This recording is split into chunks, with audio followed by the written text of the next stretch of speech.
Olá pessoal, esse é o terceiro dos 3 vídeos em que está dividida a segunda aula do curso de História Profunda da Humanidade. Terceiro e último. Essa é uma matéria obrigatória do segundo período do curso de Licenciatura em História do IF Macaé. Eu me chamo José Knus, sou professor da matéria. Gravo esse vídeo em junho de 2021, pois ainda estamos dando nossas aulas no modelo de atividades pedagógicas não presenciais por conta da pandemia de Covid-19. Bom, vamos falar então de diferentes espécies humanas. Mas o que isso significa? Definir exatamente o que é um ser humano não é das coisas mais fáceis de fazer. Em primeiro lugar, a própria definição biológica do que é uma espécie, se a gente for tratar seres humanos como uma espécie, envolve algum nível de arbitrariedade. As formas de vida são, na verdade, mais fluidas do que as definições taxonômicas da biologia. Além disso, podemos questionar ao que exatamente, dentro dessas classificações taxonômicas, o termo ser humano se refere. É só a espécie Homo sapiens? Ou se refere ao gênero Homo? Ou se refere a toda a subtribo hominina? Em todos esses casos, teríamos como único ser humano vivo hoje a nossa espécie. Mas quando pensamos na história evolutiva, o cenário fica mais diverso e mais complexo. Não existe uma resposta precisa para isso. Nessa última parte dessa aula eu vou, por uma opção, me referir como espécies humanas aquelas que a gente classifica como pertencentes ao gênero Homo. Existe um número bem grande de fósseis cujas características indicam uma possível ou certa classificação no gênero Homo. A divisão desses fósseis em caixinhas específicas em espécies é uma tarefa muito complicada. Cada fóssil tem características particulares e registra um indivíduo específico. Como a gente tem milhares de fósseis espalhados por vários continentes, cobrindo um período de 2 milhões de anos, é compreensível que colocar esses fósseis nessas caixinhas com rótulos coerentes nem sempre seja fácil. Por isso, é capaz de vocês encontrarem, em cada síntese que vocês forem ler ou assistir sobre a evolução dos hominídeos, nomenclaturas diferentes. Não se trata necessariamente de interpretações muito díspares entre si. Podem ser apenas uma questão de enquadramento e classificação um pouco diferente. Nessa última parte dessa videoaula, eu vou tratar essa questão usando uma alternativa bastante simplificadora, que simplifica uma classificação complexa em uma classificação um pouco mais simples. Eu vou falar aqui de 4 espécies humanas: o Homo erectus, o Homo heidelbergensis, o Homo neanderthalensis e o Homo sapiens. Repare que eu já começo deixando de fora o Homo habilis e o Homo rudolfensis, dado que essa classificação é mais disputada e a gente tem menos informações sobre eles. No caso do Homo erectus, eu falo no que os pesquisadores do assunto chamam normalmente de Homo erectus lato sensu, no sentido amplo do termo. O termo Homo erectus, na verdade, surgiu em meados do século passado para classificar fósseis encontrados na China e na Indonésia que guardavam grandes semelhanças. Então as pessoas falam, esses caras que foram encontrados aqui na China e esses outros que foram encontrados em Java são, na verdade, uma espécie só, e chamaram isso de Homo erectus. Posteriormente, interpretações sobre a história evolutiva humana e a comparação entre fósseis de lugares diferentes fizeram muitos pesquisadores passarem a chamar de Homo erectus uma série de fósseis encontrados também na África, classificados até então como de outras espécies. Depois os fósseis foram encontrados no Cáucaso e aí também classificados como possivelmente Homo erectus. Tem alguns fósseis encontrados na Europa que talvez sejam Homo erectus, aí é mais disputado, a maioria das pessoas não concorda que aqueles caras lá são Homo erectus. Mas é isso, uma série diferente de fósseis passou a ser classificado como erectus.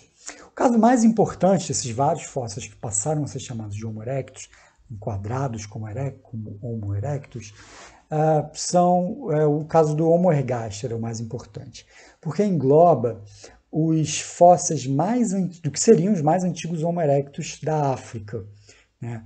Isso normalmente é chamado de Homo ergaster, mas nessa classificação lato sensu do Homo erectus, eles também são englobados como Homo erectus, como parte da grande diversidade do Homo erectus. Alguns pesquisadores preferem manter a nomenclatura Homo ergaster para se referir aos fósseis africanos e guardam a nomenclatura Homo erectus apenas para a espécie asiática, Então, o Homo erectus seria uma espécie descendente do Homo ergaster que se desenvolveu na Ásia.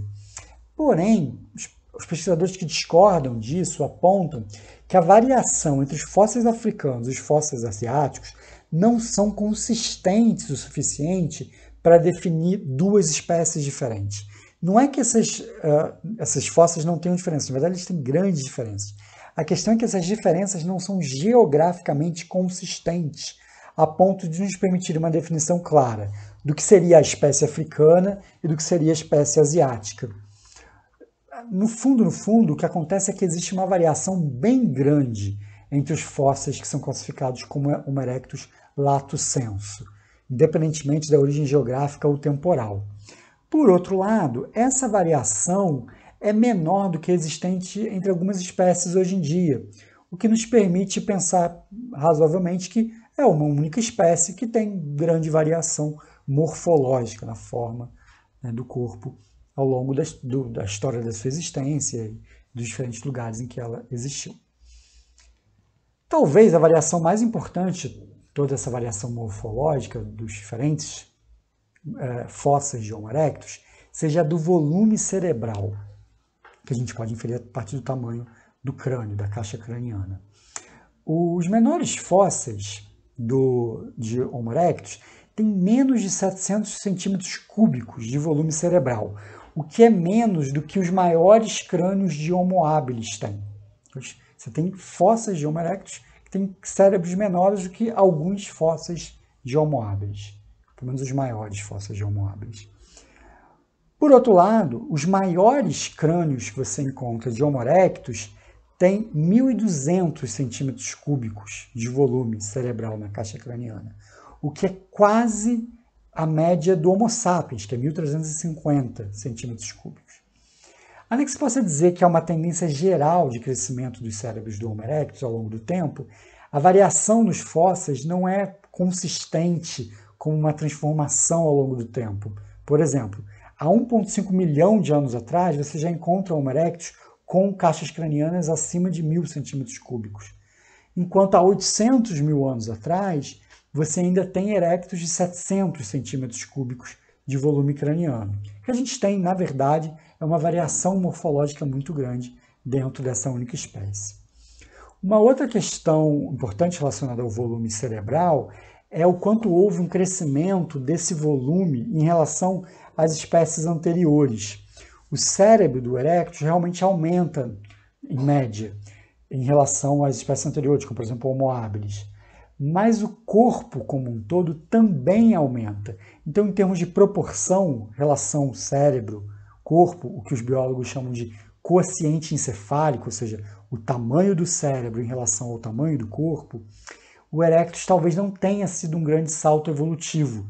A diferença de quociente encefálico do erectus para o habilis não é muito grande. O que talvez tenha sido o grande salto evolutivo do erectus seja na sua adaptação às savanas. Aí sim existem, como eu falei na aula anterior, questões importantes. Por exemplo, eles são os primeiros bípedes obrigatórios.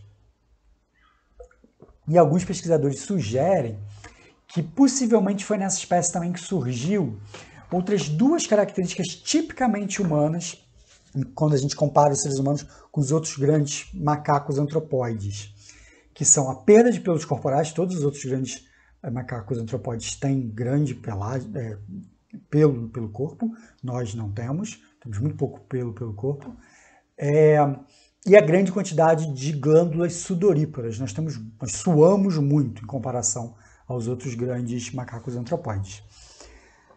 Somados ao bipedalismo, essas são características que explicam uma das menos faladas, mas mais singulares capacidades humanas, a capacidade de correr por longas distâncias. Nós somos, seres humanos, somos excelentes, comparando com outras espécies, maratonistas. Nós não somos especialmente rápidos se a gente se comparar com outros grandes mamíferos africanos, por exemplo, mas nenhum deles tem a capacidade de se manter correndo por tanto tempo como os seres humanos.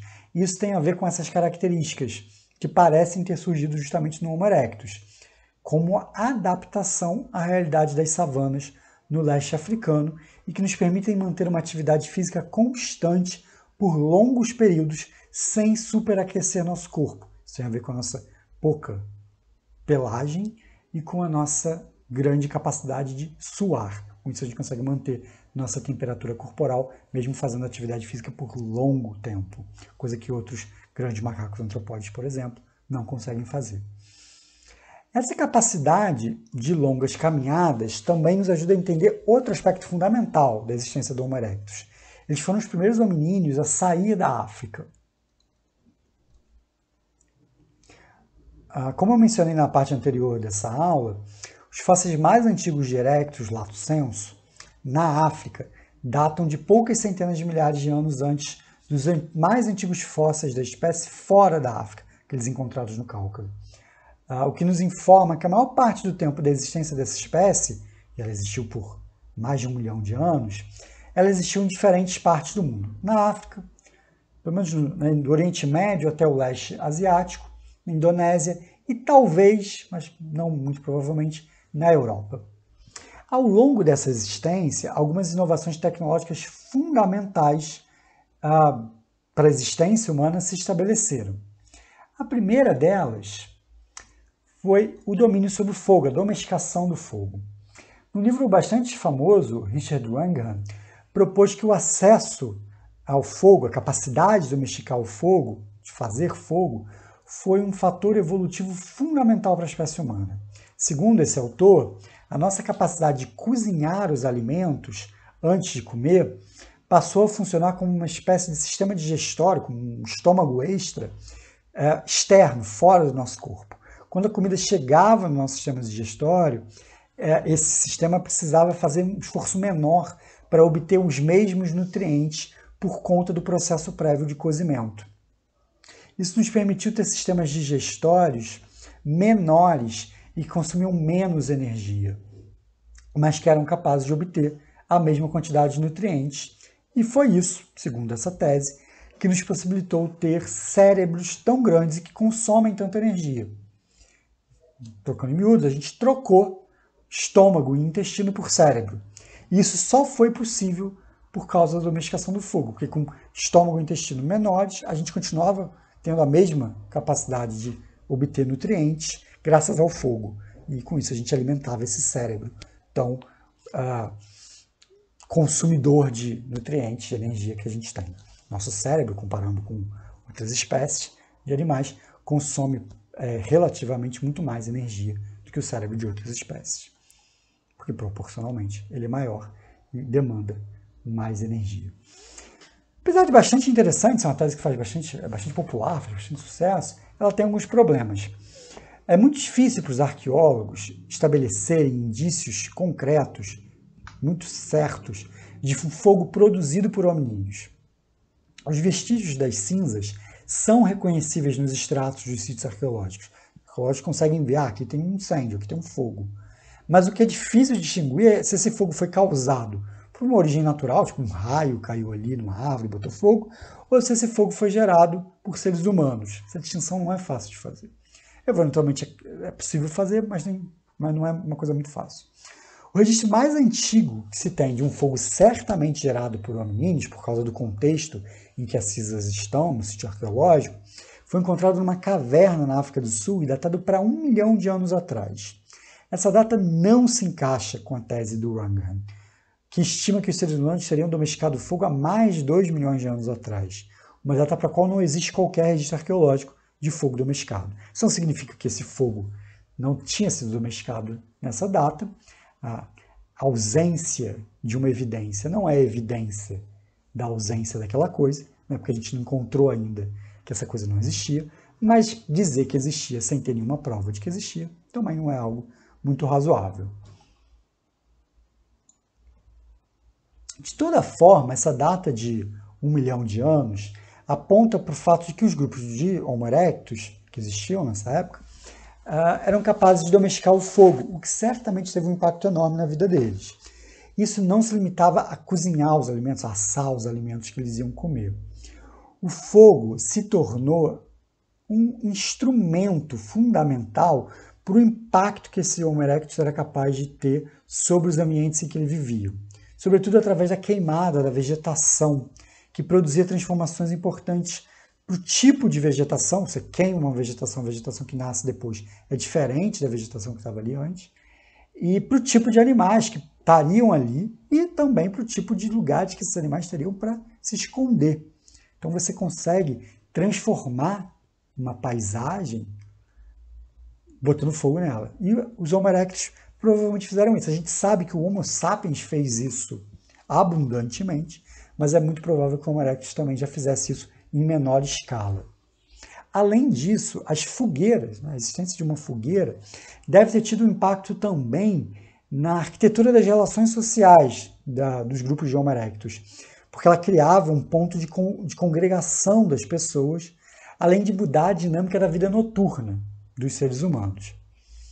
Outro campo de inovação importante do Homo erectus se deu na produção de ferramentas de pedra, que a gente chama de cultura lítica, lítica de pedra.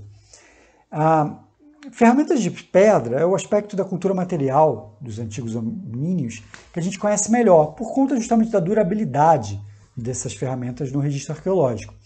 Talvez a produção de outros tipos de ferramenta, com materiais mais perecíveis, como madeira, pudesse fazer parte do repertório dos humanos mais antigos, mas a gente só tem registro disso a partir de períodos mais recentes, justamente porque esses objetos tendem a não resistir muito bem à ação do tempo.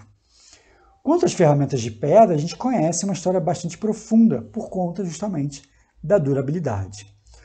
O Homo habilis já era capaz de produzir ferramentas de pedra de um tipo que a gente chama de cultura olduvaiense. Recebe esse nome porque foi encontrado pela primeira vez na garganta de Olduvai, um lugar na Tanzânia.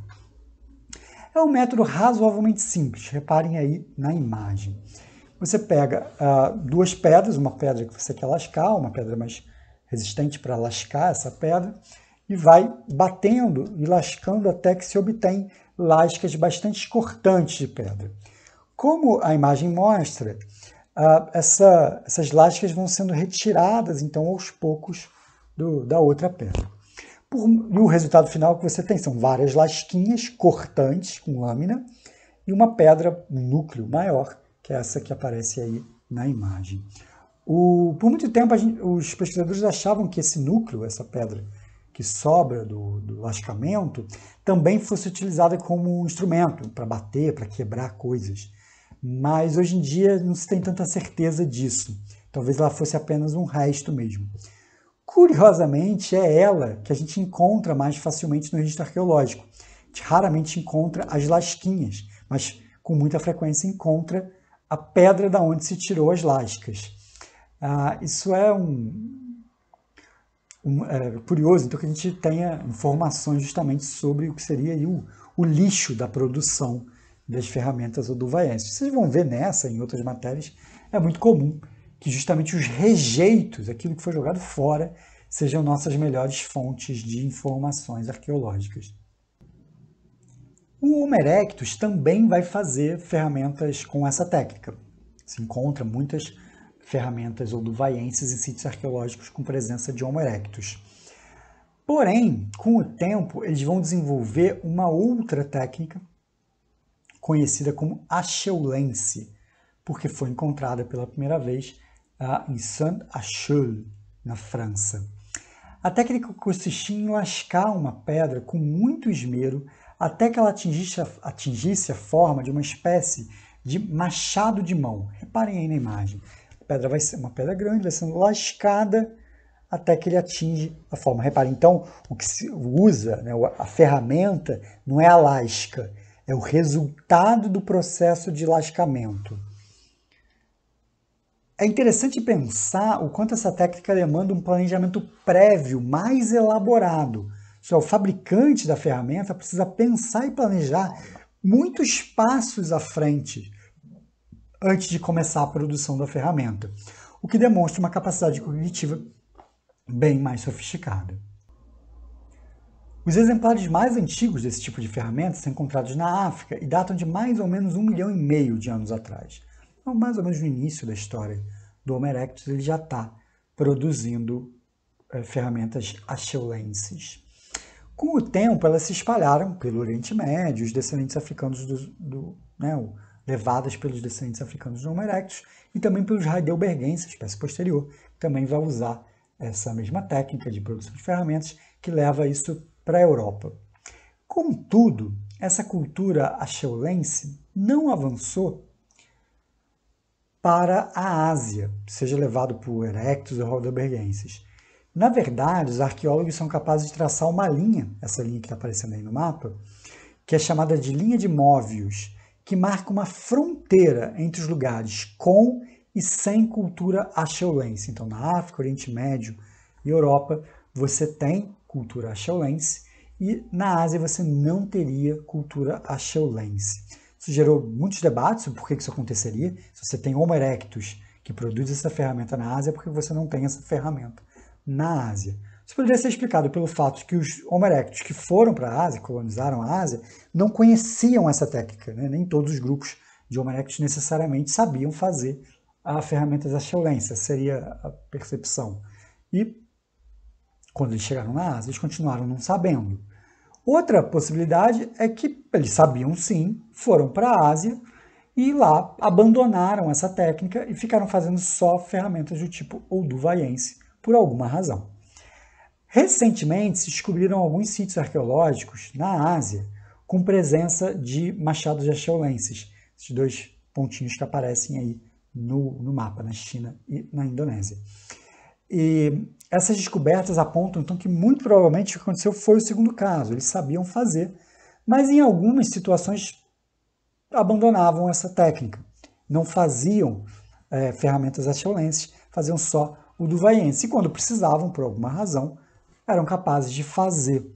Isso provavelmente tem a ver, então, com o tipo de ambiente e a possibilidade de uso de outros materiais. Por exemplo, se sugere que na Ásia o uso de bambus para fazer ferramentas de madeira tenha substituído as coisas para o qual o machado acheulense eram usados, e por isso eles não eram tão comuns na Ásia, mas eventualmente eram feitos também. Essa imagem mais recorrente que a gente tem hoje sobre a linha de Móvius, mas enfim, é algo que existe bastante debate sobre por que não existe cultura acheulense em grande quantidade, pelo menos na Ásia.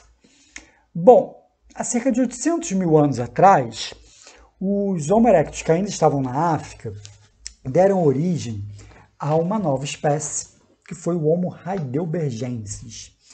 Mais uma vez aqui, utiliza-se um termo usado para definir um conjunto específico de fósseis, esses encontrados em Heidelberg, na Alemanha, no início do século XX, para nomear uma espécie que engloba fósseis que também tinham sido definidos com outros nomes, como, por exemplo, o Homo rhodesiensis, encontrado na antiga Rodésia. O que a gente tem aqui, então, é, mais uma vez, um nome, foi o Homo erectus que englobou várias espécies, aqui a gente usa Homo heidelbergensis também para englobar o que seriam, antigamente se achava que eram várias espécies, e hoje se classifica como uma única espécie. Essa espécie, o Homo heidelbergensis, tem um aumento muito destacado no volume cerebral, mesmo levando em consideração a questão do quociente encefálico. O corpo cresce, o cérebro cresce, mas proporcionalmente você tem um cérebro realmente proporcionalmente maior do que o do Homo erectus. Eles têm um volume cerebral entre 1.100 e 1.325 centímetros cúbicos, o que é bem perto, chega a pegar ali mais ou menos a média do Homo sapiens, como eu falei, mais ou menos 1.350 centímetros cúbicos que nós temos de capacidade craniana, em média. Isso certamente está ligado com o desenvolvimento das técnicas acheulenses, que vão ficando cada vez mais refinadas ao longo do tempo de existência dessa espécie. Esses caras estão ficando claramente mais safos, mais espertos, mais inteligentes, mais habilidosos, mais capazes de fazer coisas mais elaboradas. Além disso, por exemplo, foram encontradas lanças de madeira num sítio arqueológico ligados ao Heidelbergensis na Alemanha também, junto com ossos de cavalos que mostravam sinais de caça. Então a gente está vendo uma espécie que pela primeira vez está usando, por exemplo, lanças. Talvez outras espécies antes tivessem usado, a gente não tem como saber, porque não tem registro arqueológico tão antigo de madeira, mas no caso do Heidelbergensis a gente já pode cravar que eles sim usavam lanças. No final da existência dessa espécie, lá para 400, 300 mil anos atrás, essas técnicas e talvez até a capacidade de pensamento abstrato, simbólico do heidelbergense talvez tenha se desenvolvido. Existe um sítio arqueológico na França, por exemplo, que parece ter indícios de que era a construção de um abrigo, usando pedras e galhos, o que a gente não encontra para espécies anteriores, só para espécies posteriores. E nas últimas décadas, tem se discutido muito se alguns achados arqueológicos em sítios heidelbergenses seriam artefatos humanos que demonstram pensamento simbólico mais abstrato, pequenas estatuetazinhas, peças do que seriam colares, coisas que antigamente se imaginavam que só o Homo sapiens fazia. Eu não vou entrar em detalhes aqui, porque a próxima videoaula vai ser justamente sobre o surgimento do pensamento abstrato entre os seres humanos, e aí eu vou mapear exemplos de possíveis indícios de pensamento simbólico abstrato em espécies humanas anteriores ao Homo sapiens. A gente vê isso na próxima videoaula com mais detalhes. O que cabe destacar nessa aula para essa espécie, o heidelbergensis, é a sua dispersão geográfica. Isso é bem importante para a gente entender o que a gente está falando hoje. Como eu falei no vídeo anterior, o heidelbergensis se espalhou por vários continentes, vocês veem aí toda essa parte em verde no mapa, Europa, Ásia, África, e nesses diferentes lugares eles teriam dado origem a diferentes espécies. Se acredita hoje que o heidelbergensis é o antepassado do Neandertal na Europa, então o heidelbergensis deu origem na Europa ao Neandertal. Na África se acredita hoje que o heidelbergensis é o antepassado do Homo sapiens, então enquanto na Europa os grupos heidelbergensis deram origem aos Neandertais, na África eles deram origem ao Homo sapiens, e talvez na Ásia eles tenham dado origem a essa espécie que a gente não sabe muito, não conhece muito bem ainda, está esperando mais descobertas para poder conhecer melhor essa espécie, que são os tais denisovanos.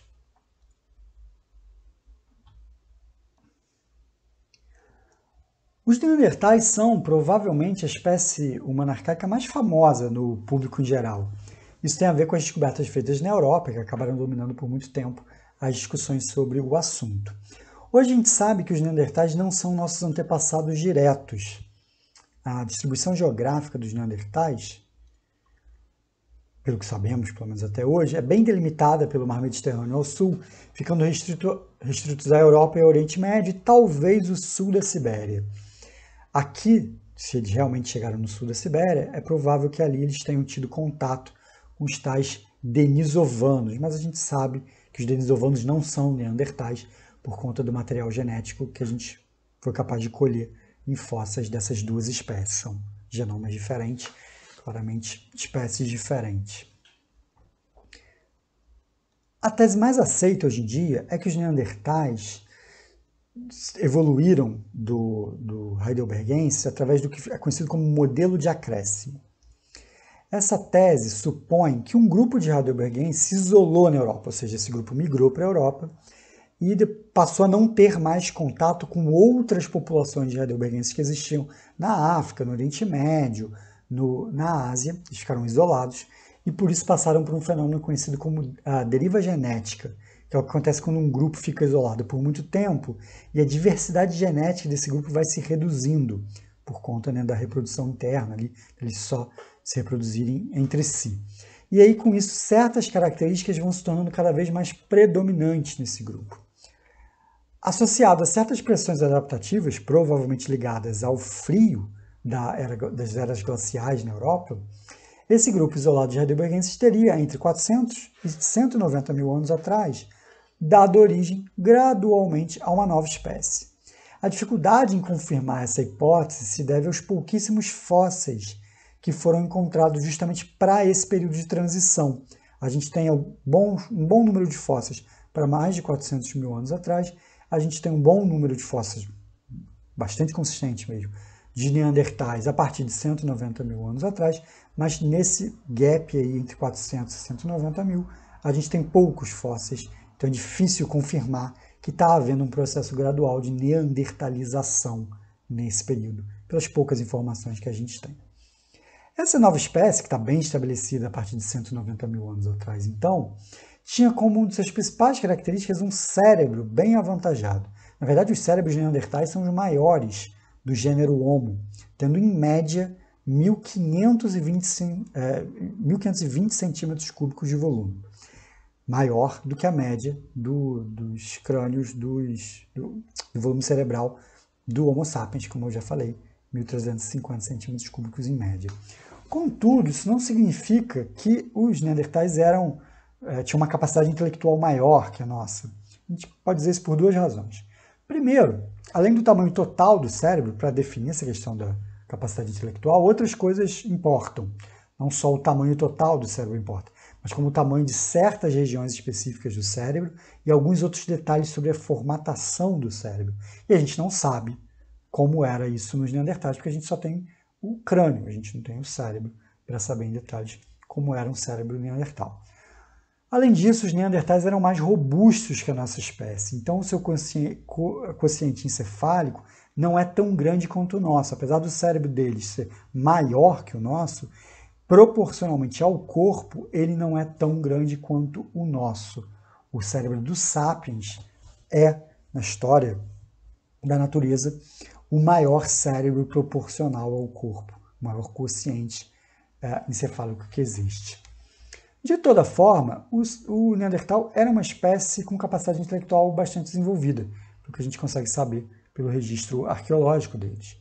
Uma das provas disso é o desenvolvimento da cultura musteriense, uma terceira forma de fabricação de ferramentas de pedras lascadas. Essa cultura parece ter sido iniciada ainda pelos últimos heidelbergenses, mas a gente conhece ela melhor pelos sítios arqueológicos ligados aos neandertais.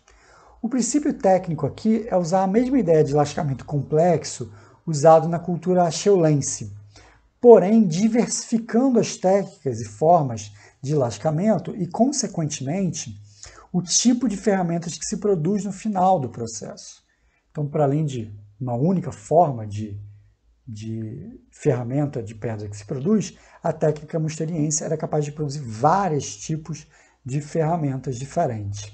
Finalmente, a gente tem, então, uma especialização, uma formação de ferramentas específicas para coisas específicas com a cultura musteriense, e são os neandertais que vão desenvolver isso. Apesar dos heidelbergenses provavelmente já faziam alguma coisa parecida com isso, são os neandertais que vão fazer isso de maneira disseminada e bem consolidada. Algum tipo de vestimenta também deve ter sido desenvolvido pelos neandertais para resistirem às temperaturas cada vez mais baixas da Europa, com o avançar da última era do gelo. Além disso, formas de abrigo de neandertais parecem ter sido bastante complexas. Existem, por exemplo, indícios em cavernas em que havia uma divisão espacial, lugares específicos para cozinhar, lugares para produzir ferramentas, lugares para comer, uma arquitetura do espaço mais complexa do que existia nas espécies anteriores. E também foram encontrados em alguns sítios arqueológicos indícios de construção de abrigos com ossos de mamutes. Por falar em mamutes, a caça de animais de grande porte, como os mamutes e os rinocerontes lanosos, que eram típicas dos neandertais, certamente envolviam estratégias bastante elaboradas. Apesar de terem lanças, os neandertais ainda não tinham a tecnologia necessária para o arremesso de lanças a grandes distâncias. Isso só é identificado em sítios arqueológicos de Homo sapiens. Então, os neandertais precisavam encarar corpo a corpo essas presas enormes e perigosas. O estudo mostrou que entre fraturas encontradas em ossadas neandertais, predominam aquelas similares a de peões de rodeio no mundo moderno, o que é entendido por esses estudos como um indício de que são ferimentos justamente desse enfrentamento com animais de grande porte. Mais interessante, existem alguns sítios arqueológicos com ossadas de mamute e rinocerontes lanosos que indicam que eles tinham sido encurralados em desfiladeiros e precipícios e caídos de grandes alturas e que eles teriam provavelmente sido encurralados ali por neandertais. Então, toda uma estratégia muito elaborada para encurralar esses grandes animais e fazê-los cair nesses desfiladeiros e precipícios e morrerem e poderem ser consumidos pelos neandertais parece ter sido desenvolvido, o que remete a uma colaboração em grandes grupos, que também demanda uma capacidade intelectual bastante desenvolvida. Outra característica interessante que os fósseis neandertais indicam é o cuidado com os mais velhos. Um fóssil encontrado na França mostra um indivíduo de idade bastante avançada que já tinha perdido os dentes há bastante tempo quando morreu. Outro fóssil encontrado no Iraque mostra um indivíduo que aparentemente conseguiu sobreviver por algumas semanas depois de ter sido ferido no tórax por uma lança. Esses, entre outros exemplos, mostram que as comunidades neandertais tinham um esforço considerável em cuidar de indivíduos que por conta própria não conseguiriam sobreviver, que também é um bom indício de relações sociais intrincadas, complexas e bem desenvolvidas. Por fim, cabe dizer também sobre os neandertais que existem indícios mais sólidos para o desenvolvimento de um pensamento abstrato entre os neandertais do que entre os heidelbergenses, como possíveis pinturas e sepultamentos. Mas eu vou tratar isso também na próxima aula. Então, vamos passar agora, para encerrar essa aula, para o primo africano dos neandertais, nós mesmos, o Homo sapiens.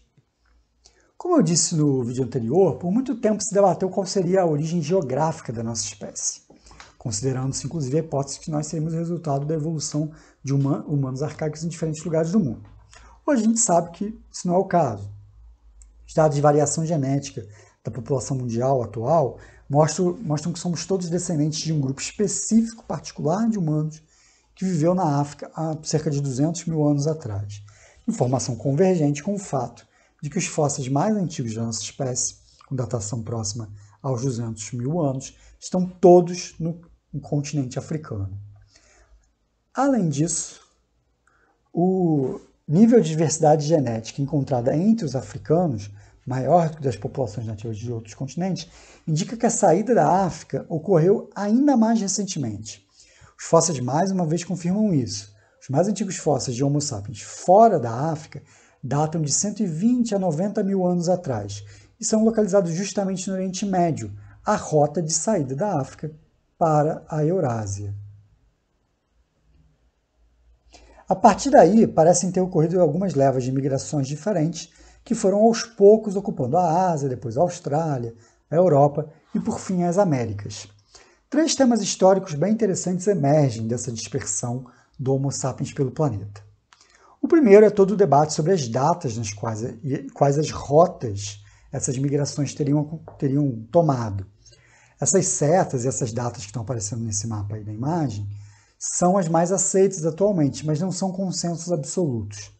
Para a chegada em praticamente todos os continentes, Austrália, Europa, Ásia, existem opiniões diferentes, mas nada chega aos pés do enorme debate que envolve a chegada do Homo sapiens nas Américas. A gente vai estudar em detalhes esse debate sobre como o ser humano chegou na América, quando o ser humano chegou na América, daqui a algumas aulas.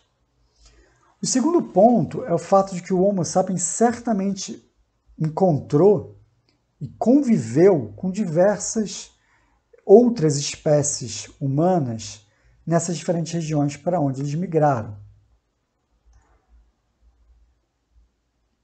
Grupos de descendentes dos heidelbergenses, como talvez os denisovanos, e dos erectus, como talvez o Homo floresiensis, ainda viviam na Ásia quando o Homo sapiens chegou na Ásia. O Oriente Médio e a Europa, por sua vez, eram povoados por neandertais quando o Homo sapiens chegou nessas regiões. Não deve ser coincidência que essas espécies desapareceram do registro fóssil depois que o sapiens começa a aparecer justamente no registro fóssil dessas mesmas regiões. O Homo sapiens chega numa região, a gente tem fóssil para uma determinada data de Homo sapiens em uma determinada região, alguns milhares de anos depois, o hominídeo que existia naquele lugar desaparece. Isso aconteceu com os neandertais, isso aconteceu provavelmente com os denisovanos, como os floresienses, e por aí vai.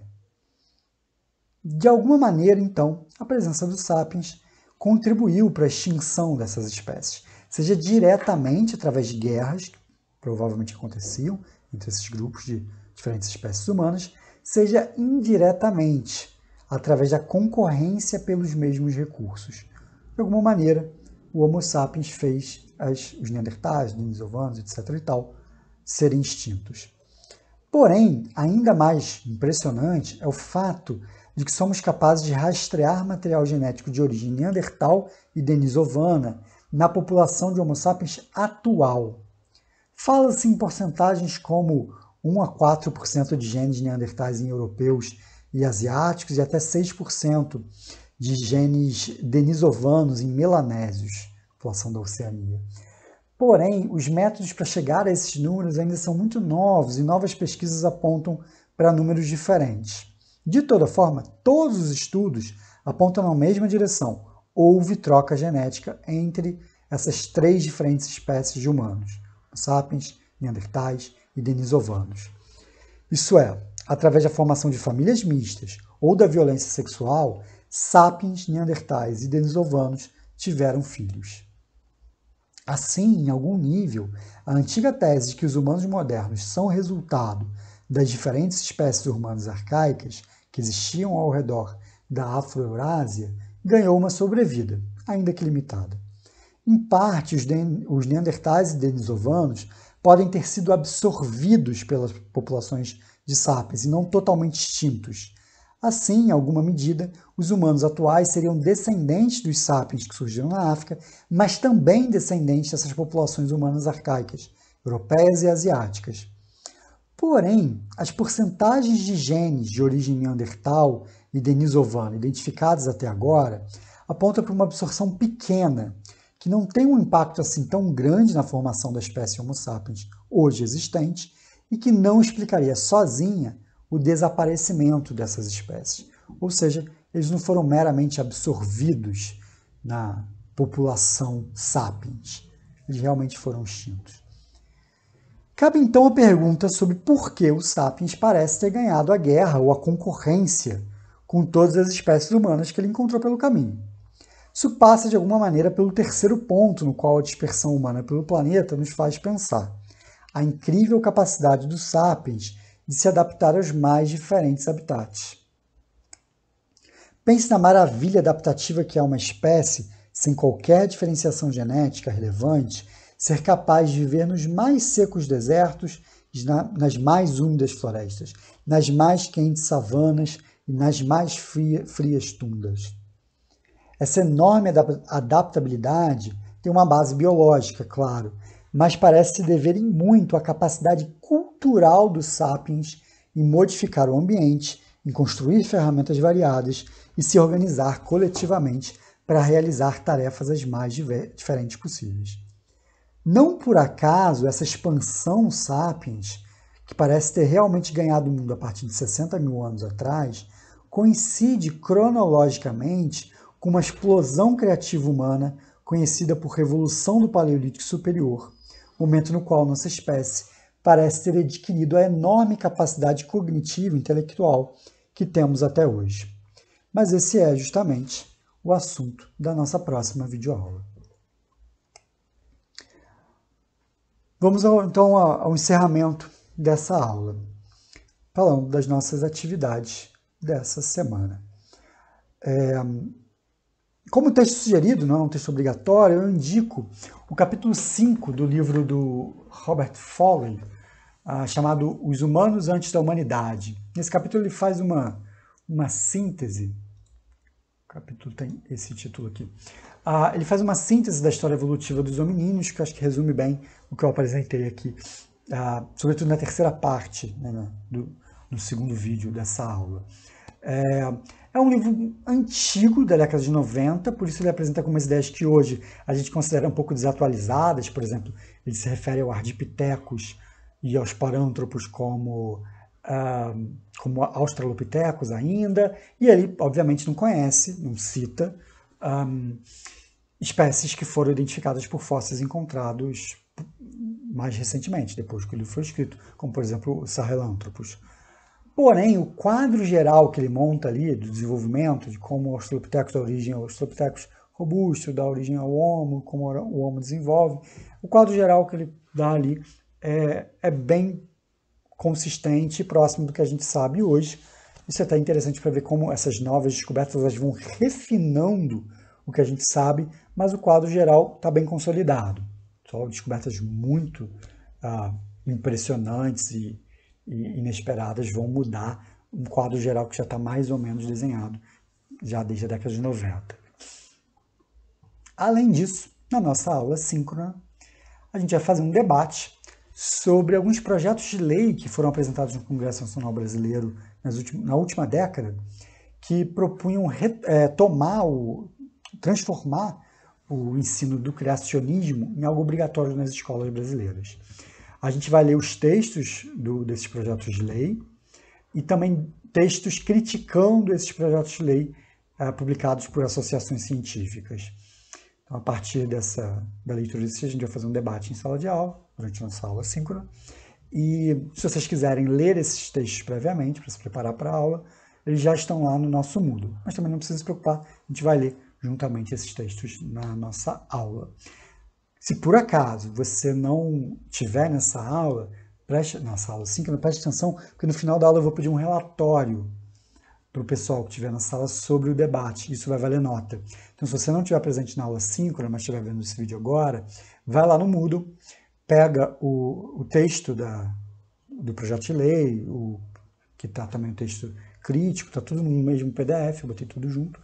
Pega lá esse PDF, lê e faz um texto debatendo esse assunto, debatendo o problema do ensino do criacionismo na educação básica.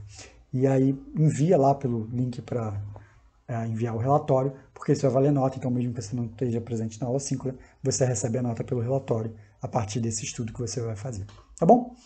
Então é isso. Um grande abraço para vocês e até a nossa próxima videoaula ou até a nossa próxima aula síncrona. Tchau, tchau.